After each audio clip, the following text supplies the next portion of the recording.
As you can see behind me, the shop's a mess. I'm rearranging again and don't have enough place to put all the stuff I have. So what do? I buy a bunch more tools. So let's take a look and see if what I got is any good and if I need to throw away some of my old stuff to make room for this or send it back. So I've seen this, and Hongdui has got to be my favorite tool company. I'm not for sure what this is for, so I ordered it just to take a look at it. It's basically a ruler. It's in millimeters, but now, you know, with the 3D printing and the lasers, I've been using the 3D printers, so it's been making me use the metrics a lot more. So it's got where when you come down, it comes down to a point. That way you don't get that effect if it's up high, you know, when you're looking straight down, you can get a good accurate mark. But everything with Hongdui is precision, but I'm really not for sure about this one here because, I mean, it looks like a super precision, everything works just fantastic. However, you know, you've got this little thing here where I can lock it in, and then, you know, that's 9.5 millimeters. It goes up to 250, but I'm not 100% sure why I wouldn't just get a pair of calipers and measure that with some digital calipers. So it's a nice little ruler, but don't know. You tell me, what do you think? Is this, what is this for? Is this something that I should use, or what's in the box? All right, this is a concealed hinge jig. Very nice, everything's precision machined. It's got your standard measurements and your millimeter measurements, depending on your hardware, if it comes with standard or millimeter, and it's got register pins for all your different basic settings. So let's pull it out and let's give it a shot and see just how well this thing functions. And, you know, is this a good jig or is this going to be something a little squirrely? All right. So have you ever did concealment jig hinges? If you are not familiar with concealment, this is what all your new cabinets come with. This is 1 3/8 hole or 35 millimeter, and you got to drill that hole a set distance away from the edge, because that is, you buy like a 1/2 inch or a 3/4 inch overhang, and if you don't put this the proper distance away, your offset is going to be wrong. So what we do is, the good ones come with instructions. So let's go ahead and get our jig set up. All right. Now it has this as from the center of our hole, 20.5 millimeters. We know the hole is 35 millimeters, so that means that we're going to have a 3 millimeter setback. So you look here on our jig, and we have either from a 6 to a 3 millimeter. So that means that you're going to screw your register pins in to the 3 millimeter, and that's going to put us the proper distance away from the edge. Now we have this pin here, and what that does is that's going to give us, it's going to register on the top, and then you move the pin over and it'll register on the bottom of the door, and that's going to give us a 68 millimeter offset from the center of our hole, which is the standard offset from the top and the bottom. All right, we've got this nice little handy clamp here. All right, so according to our instructions here, it says our hole needs to be a 1/2 inch deep. Well, we've got this real nice drill bit here. We've got this drill bit guide. Drill bit slides right up in here. And then we've got a little bushing. We put that bushing on. The kit comes with everything you need as far as Allen wrenches, drill bits. Now I find where this shoulder is, if I set my stop right to the edge of there, that's going to give me a 1/2 inch depth, which is going to be the perfect depth. So I'll go ahead and lock that in right there. So now we're good to go. This is a nice, very sharp Forstner drill bit. Works really well. The jig here actually has this retainer, and it has a couple of screws here, and what this does is this is where you can hook up your vacuum to catch the chips, because if you've ever used a Forstner drill bit before, you know that thing puts off a lot of shavings and can be very messy. So we definitely want to try to minimize that if we can. Very quick and simple. We screw this on. Now this particular jig, the vacuum hole is 35 millimeters. So I don't know if you have a 35 millimeter vacuum. I do not. It says right on here 35 millimeters. So I mean, that's what it's set for. Since I don't have a 35 millimeter vacuum, I just made this up, and I will post a link to the file on printables. I've got this little cobalt. It's got a inch, and I think it's inch and a half, but it's basically like a 40 millimeter. So that barely fits onto there, and we can slide this up into here, and it is a nice snug fit. So that will stay in there. So it looks like we are good to go to get started. So let's see. I'm going to hook my vacuum into here. That is on there nice and snug. And we got our jig set up here. These are our wrenches if we needed to change our clamp. I've got a piece of red oak. Wanted something nice and hard to make sure this is going to drill and give us a nice hole. All right, so we're going to put our register pins up here. We've got this register pin on the side, and we have these two on the top. And then we're going to lock our clamp down. Everything's registered in nice and solid there. And all we need to do is drop our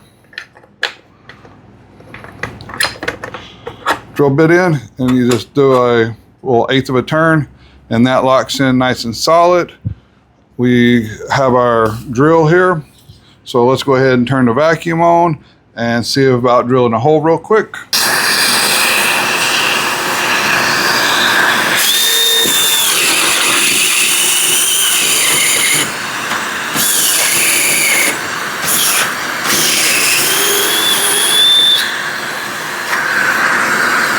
Okay, we got that drilled nice and successful. Man, that feels like it has been sanded. That is a super smooth hole. The edges are all nice and smooth. So we go back to our directions here, and we're going to look for our holes to put our set screws in. And it says these need to be 45 millimeter. So we have the second little insert here, and we've got 45 millimeter are these two. So we're going to go ahead and drop that in. Again, the proper size drill bit came with the kit. Now you're going to want to make sure that you set your drill bit so that you're not going to go all the way through the front. Basically, these holes just need to go in, not even 1/4 inch. So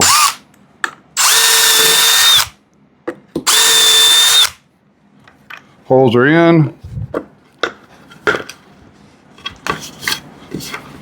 And if we wanted to go ahead, and if this was a cabinet door, we would just take the pin off of this side here, move it to the bottom side.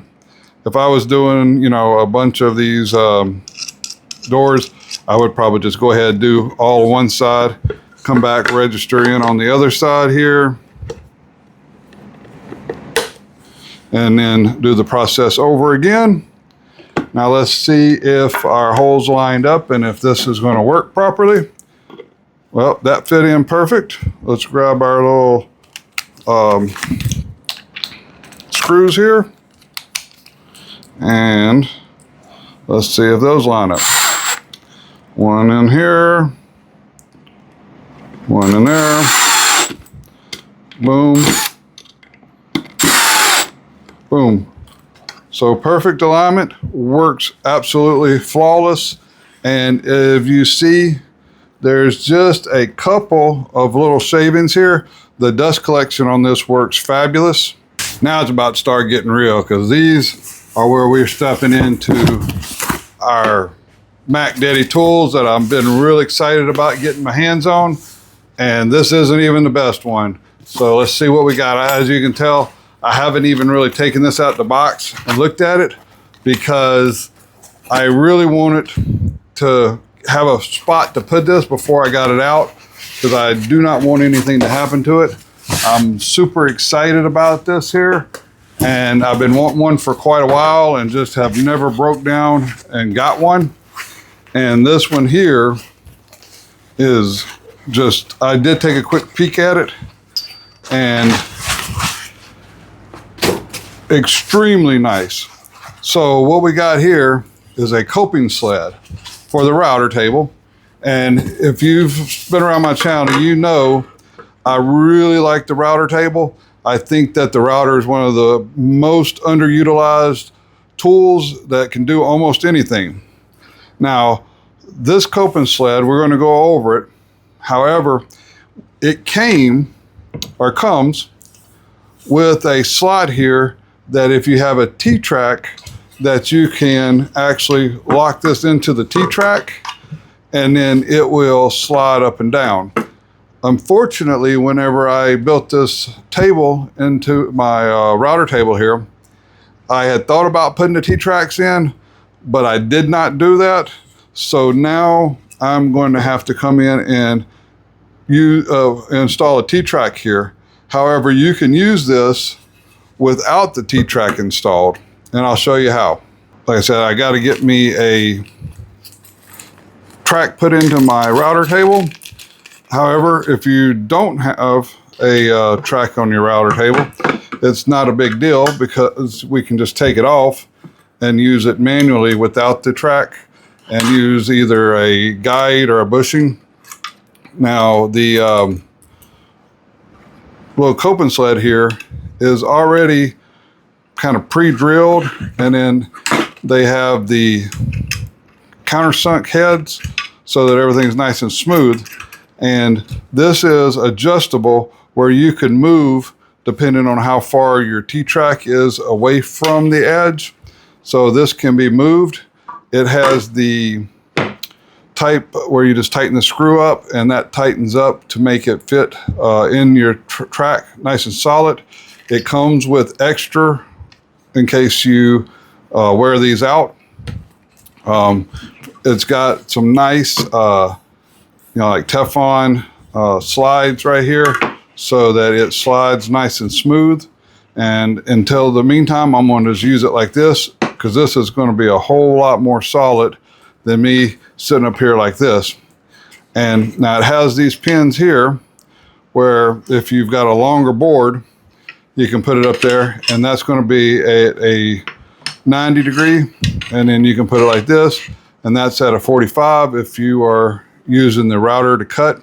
However, I'm going to have my boards already up there, and we'll either use a bearing, but it comes with two pieces of 1/8 inch MDF that are drilled and countersunk. And what these are for is, this is kind of like a sacrificial board, and we can put our board on top of here, and it will come out, and then we can cut right up to the edge of there. But if we hit the board, it's not going to damage it. Or we can put it in the slot, and if we're running in a T-track, we can get it right to the edge, and that way we know we have a register edge. But if you use up the one, it comes with an extra one, or this can be replaced with just a regular piece of 1/8 inch plywood. So let's go ahead and stick that on real quick. Now that we have our sacrificial edge here, we have these two pieces here that just screw off with your hands. They got some nice little Teflon bushings on it. So this will go right on top of here.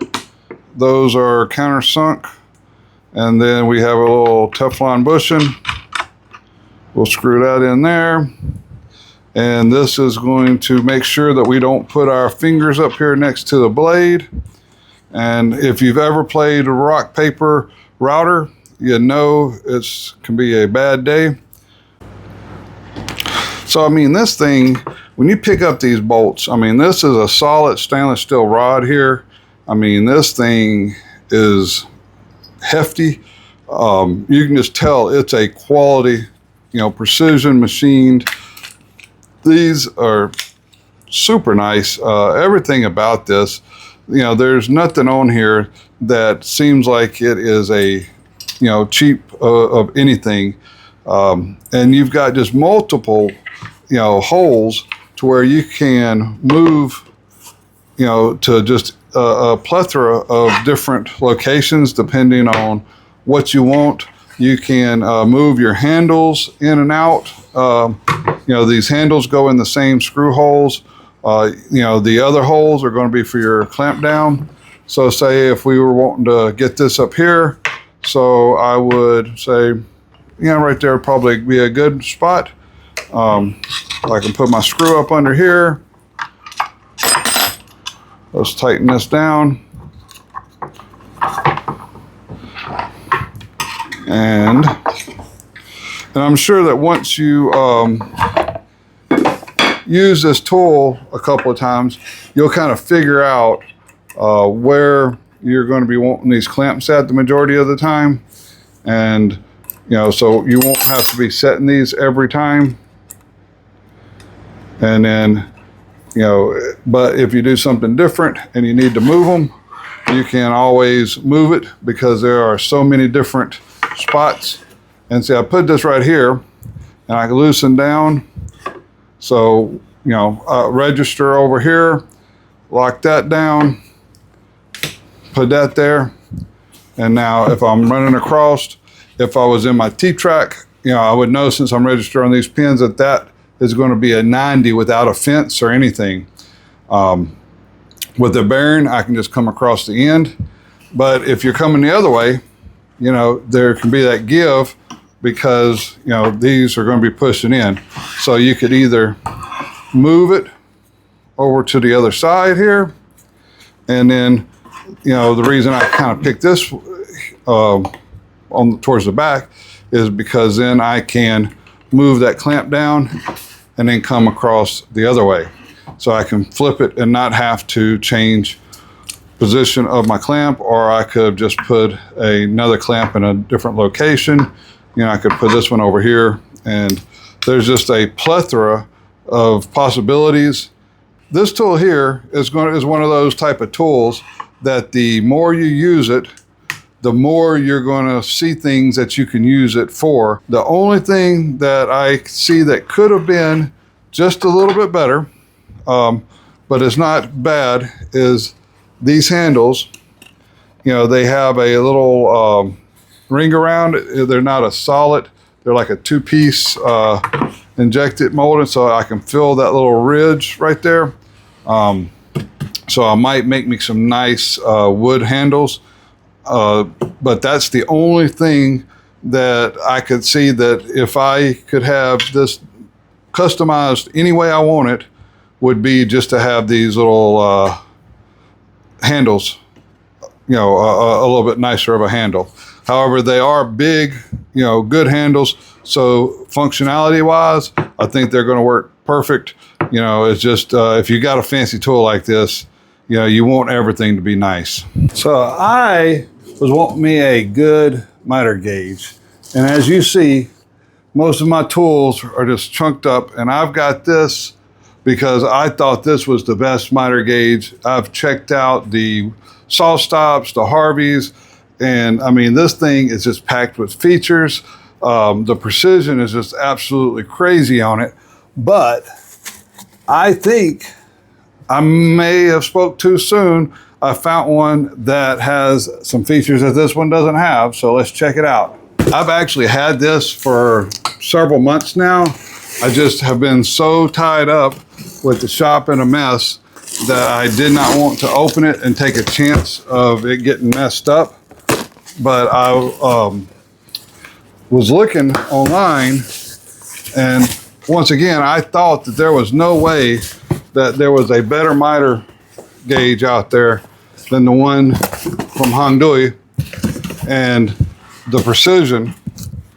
But I seen this one and I thought that I would give it a shot and see just what it is, because this one had some features I had never seen. So nice little solid little wrench, 8mm. That's nice that they put that in there, which it seems like all of the tools come with, you know, all these come with every tool you need to work on them with. And 8mm is one of those sizes that gets skipped a lot. So I'm hoping that this lives up to my expectation. Now we've got our actual fence here. Let's get all these pieces here out. The only thing that I really find that's not the best on a lot of these tools is that they don't have instructions that come with them, and a lot of people don't like it because of that. And the other bad thing on this one is that it is in metric and doesn't have the inch marks on it. However, I think I will sand that off and use my laser and laser etch some new markings with inch scale on here.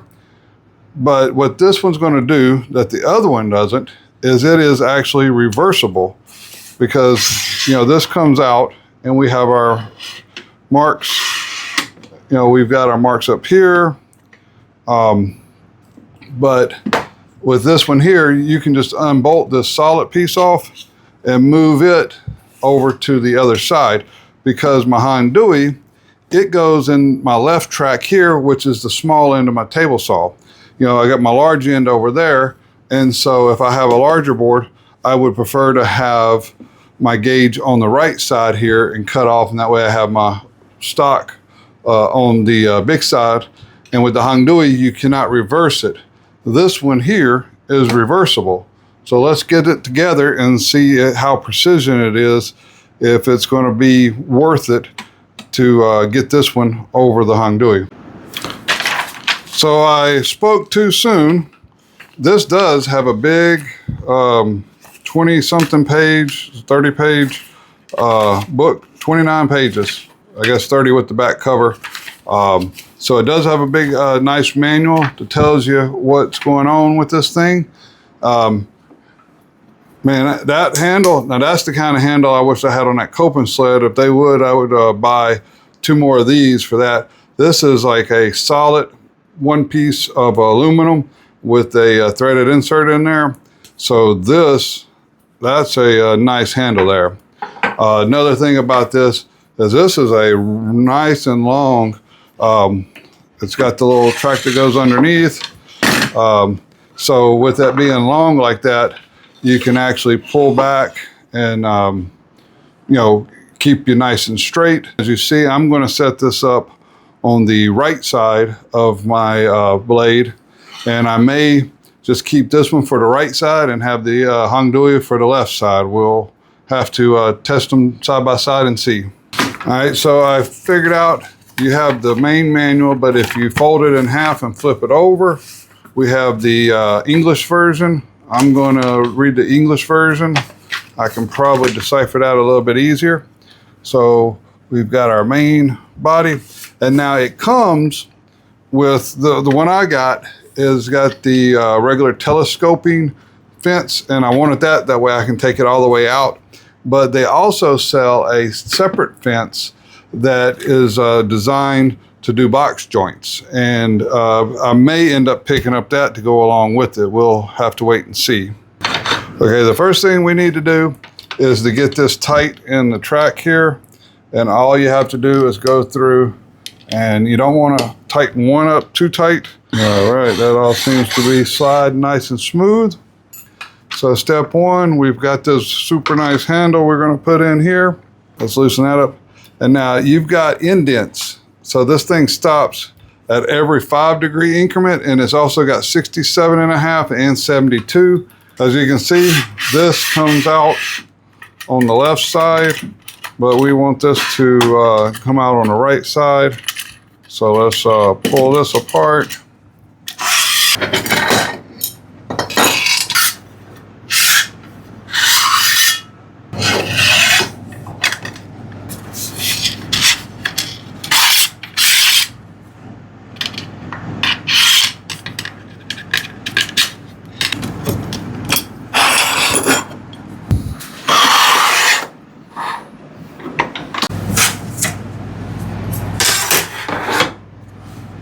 So as you can see, this is perfectly 90 with my blade.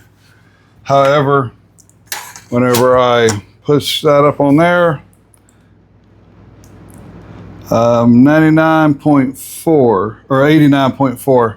So I am about 6/10 of a degree out, which is not going to be a problem. We got these 4 screws here. We can tighten the top ones to bring it in, or we can actually loosen these down here if we need to change the left to right. So I'm going to go ahead and get this adjusted. All right, so that only took a couple of minutes, and let's go ahead and double check. So that is 90 now. We came up 90. I got to make sure I'm up in here good and square. But so that came up 90. So we're good and square. I've said it many times before, you got to have the right tool for the job. And while my Hongdui Miter Gage is the most precision machine I've got in the shop probably, it does not work on the right side of my blade. This one does. So in those cases, this would be the proper tool for the job. Now this is a nice heavy duty. I got it 0 to the blade. I got it 0 to the fence or to the table. Everything's great. The you've got your adjustment here, and now this thing will go out to 900 millimeters, which is about 3 foot. And to do that, you just take it all the way out here to the very edge, and then actually I got this set at 490. So you bring this out and lock it on 490 because this bottom one is set at 490. And then when you loosen up here, now you just look at this indicator down there. And again, it's in metric. I will get that lasered and standard. So everything seems to be very, very good on it. It's a very high quality. Is it the Hangdo? No, it's not. So, and why I say that is there, like right here coming across, you know, there's just a little bit of a catch. This bottom gauge right here, these are set in with some little push pins. And when I come over right here, I went perfect that time. But if sometimes when I was coming in earlier, there's where it comes across in here, which probably, because this goes out to, like I say, 900. I might cut this off a 1/16 of an inch because it seemed like it was catching down there. And if it catches, then that's going to push that guide off and get your numbers off. Is that a big deal? No. It does have the super precision to 1/100th of a millimeter adjustment here. Now, when I did have this out, which it will go out several millimeters, if you bring it, the further you bring it out, then you start getting a little bit of slack in here. So I actually have mine all the way in. And so once you bring it all the way in, it takes out any of that slacking. I mean, we're talking, you know, fractions of a millimeter, but right there, this is good and solid. If you push hard, there's just a tiny bit of deflection. Again, we're talking, you know, 100ths of an inch. So can't really complain about it. I mean, this thing is super precision, super accurate. Will get you down to 100ths of an inch or 100ths of a millimeter, whichever way you're measuring. And it will go on the right side of the miter gauge. So I'll put links to both this one and my Hongdui one. Like I say, this one here is just a little bit more precision. It's got just a little bit, you know, nicer features, but the way it's made, you cannot put it on the right side of the fence. So again, and then this one is a little bit more expensive. It is just a little bit more. It's got this extra little stop down here to where you can take out the deflection. However, this one has the fence that you can get for it to do your box joints. So both of these miter gauges, and I'll try to put a link to the review I did on this miter gauge, because either one of these I would have died for years, because these are both fantastic miter gauges. They're just different for different jobs. So this one can do things that that one can't. That one may be just a fraction. I mean, we're talking just fractions of thousandths of an inch more accurate. And this one actually you can flip over and take it into inches. You know, this is reversible, whereas this one's not reversible. So if we want to go with inches, and then these are actually cut in pretty good, you know, pretty deep. So I'm really going to have to sand those down to get those out of there, so I can laser engrave the new numbers on those. I know this turned out to be kind of a longer video than what I was trying to. I try to keep these short because I can ramble on all day long, and I know people are busy. But if you like it, let me know what you think about it. Would you prefer the miter gauge that has a few more options, or would you prefer the more precision? I'm really, I don't know which one I'm going to choose. I may see if I have the room and just keep them both. They're both fantastic miter gauges, and that coping sled is just absolutely awesome. So now I've got to work on getting some tool holders built for those. And until next time, I hope everybody has just a wonderful day. And don't forget to hit that like button and subscribe. And that way I can actually do these more often.